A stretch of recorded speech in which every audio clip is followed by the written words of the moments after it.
حسبنا اللہ و نعم الوکیل. ہمارے لیے اللہ کافی ہے اور وہ بہترین کارساز ہے. صدق اللہ العظیم. خواتین حضرات السلام علیکم. میں آج اس موقع کی مناسبت سے پاکستان نیوی کے نمائندے کے طور پہ آپ کے سامنے چند حقائق بہت مختصراً پیش کرنا چاہوں گا. اس تاریخی اور یادگار جو مارکہ تھا، اس سے قبل دشمن کو اپنی افواج اور بالخصوص جو بحری قوت ہے اس پہ بہت ناز تھا. ڈیفنس بجٹ کا ایک بہت بڑا حصہ جو کنزیوم کرتی تھی ان کی نیوی. میک ان انڈیا کے دعوے تھے.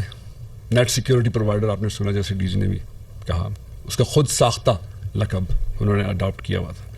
اور بلو واٹر نیوی کا سٹیٹس، یہ ان کے دعوے تھے جن سے یہ تاثر پیدا کرنے کی کوشش کی جا رہی تھی کہ بھارتی بحریہ ایک ایسی بحریہ ہے جو اس خطے میں جب چاہے جہاں چاہے اپنی طاقت کا مظاہرہ، یا جس کو ہم کہتے ہیں پاور پروجیکشن، کر سکتی ہے.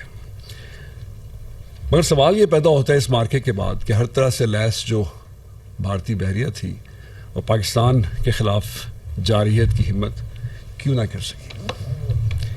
حالانکہ اس مارکہ حق و باطل کے دوران بھارتی بحریہ نے کئی بار شمالی بحر عرب میں اپنا بحری بیڑا تعینات کرنے کی یقیناً کوشش کی، اور اس کا مقصد صرف یہ تھا کہ ہمارے بحری اثاثہ جات کو نشانہ بنایا جائے، ہماری بحری تجارت اور گزرگاہوں میں خلل ڈالتے ہوئے ہمیں معاشی نقصان پہنچایا جائے. لیکن پاکستان نیوی کی مربوط اور مؤثر حکمت عملی کے نتیجے میں ہماری تمام سمندری گزرگاہیں معمول کے مطابق رواں دواں تھیں. ہماری ساحلی تنصیبات محفوظ رہیں اور بندرگاہیں فعال رہیں. ہمیشہ کی طرح مارکہ حق کے دوران بھی پاک بحریہ نے اپنے جدید سرویلنس نیٹ ورک سسٹمز سے دشمن کی حرکات کی مؤثر اور بروقت نگرانی، جس کو ہم کہتے ہیں کنٹینیوس سرویلنس، مینٹین کی ہوئی تھی.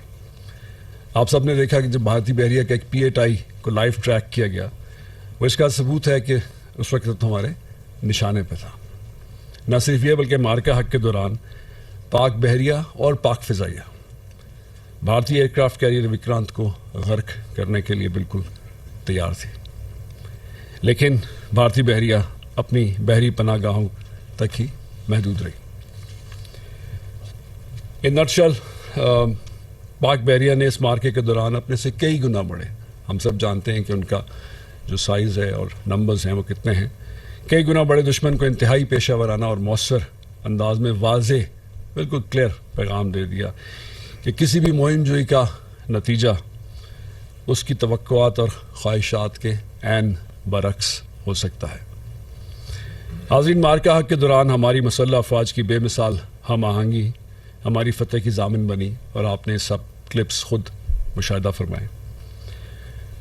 اور اسی تناظر میں بہتر سے بہتر کی جستجو میں ہم نے اپنی کیپیبلٹیز کو مزید مؤثر بنا لیا، جبکہ دشمن نے اس مارکہ حق کے بعد اپنی ناکامی جو تھی اس کی، اب اس سے اس کی خفت کو مٹانے کے لیے، اس کی جو امبیرسمنٹ تھی انٹرنلی اینڈ ادروائز، ایک بار پھر اس نے بہت سارے غیر ذمہ دارانہ دعوے کرنا شروع کر دیے. آپ سب نے سنا ہوگا کہ کراچی کا راستہ سر کریک کی طرف سے جاتا ہے، ہم پاکستان کو 4 ٹکڑوں میں تقسیم کر دیتے ہیں، اگلی دفعہ جنگ کا آغاز بھارتی بحریہ کرے گی. یہ سب بیانات ہم نے سنے.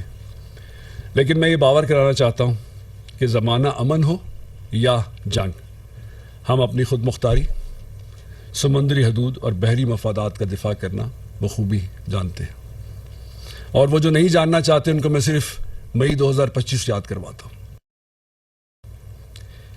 کہ جب بھارتی بحریہ کے جو اتنے بلند و بانگ دعوے تھے اور عددی برتری اسٹیبلش تھی، اس کے باوجود اس کی ہمت نہیں تھی کہ ہمارے پانیوں کی طرف رخ کرے. جو آپ نے کلپس دیکھے، جیسے ڈی جی نے بھی کہا، وہ ایک جھلک ہے ہماری حربی تیاریوں کی. ہم امن کے خواہاں ضرور ہیں، بٹ یہ ہماری ویکنس نہیں ہے. ہم اپنی تیاریوں سے بالکل بھی غافل نہیں ہیں. اور جس طرح حالات بدل رہے ہیں، کریکٹر آف وار چینج ہو رہا ہے، ٹیکنالوجیز اویلیبل ہو رہی ہیں، ان کو تمام کو ہم بروئے کار لا کے اپنی صلاحیتوں کو دن بدن مزید پالش کر رہے ہیں for any eventuality that may befall upon اس.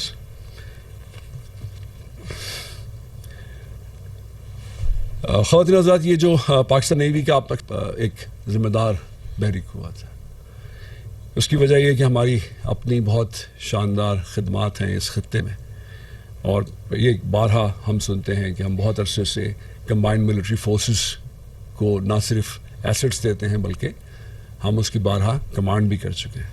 ہم ریجنل میری ٹائم سیکیورٹی پٹرولز کرتے ہیں اس ایریا میں تاکہ سیفٹی اینڈ سیکیورٹی آف میرینرز کو ہم ایشور کر سکیں.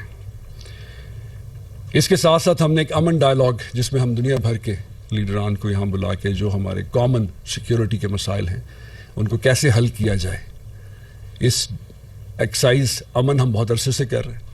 اس کے ساتھ ابھی جو لیٹسٹ ایڈیشن ہے وہ امن ڈائلاگ ہے تاکہ ان جو لوگ ہیں ان سے مشورے کے بعد ایک کامن کنسنسس ڈیولپ کیا جائے کہ اس ایریا کے جو سمندر کے چیلنجز ہیں سیفٹی سیکیورٹی کے کامن، اس سے کیسے نبرد آزما ہوا جا سکتا ہے. یہ سب آپ لوگوں نے دیکھے. جو ابھی اس خطے میں کشیدگی ہے جو ابھی چل رہی ہے، جیسے ڈی جی نے بھی اپروپریٹلی بتایا کہ net Pakistan has emerged as a net security regional stabilizer in this entire region، and الحمدللہ اللہ نے ہمیں وہ عزت دی. انہی کٹھن حالات میں پاک بحریہ بھی اپنی ذمہ داریوں کو بہت احسن طریقے سے نبھا رہی ہے.